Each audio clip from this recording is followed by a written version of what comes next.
అలాంటి ప్రాజెక్ట్ లో development side ఎక్కడైనా మనం సిమెంట్ బ్రిక్ వాడామా? సిమెంట్ బ్రిక్ తో కాంపౌండ్ వాళ్ళు కట్టి గజం 20,000 అమ్మే రకాలు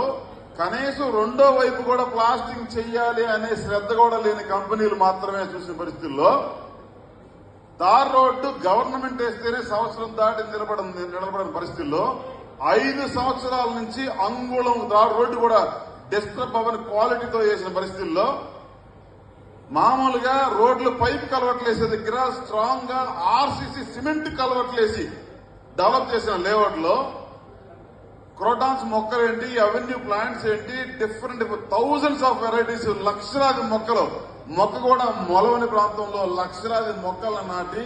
వేల కొద్ది ట్యాంకర్ల నీళ్లు పెట్టి కోట్లాది రూపాయలు పెట్టి డ్రిప్ సిస్టమ్ అంతా పెట్టి మనం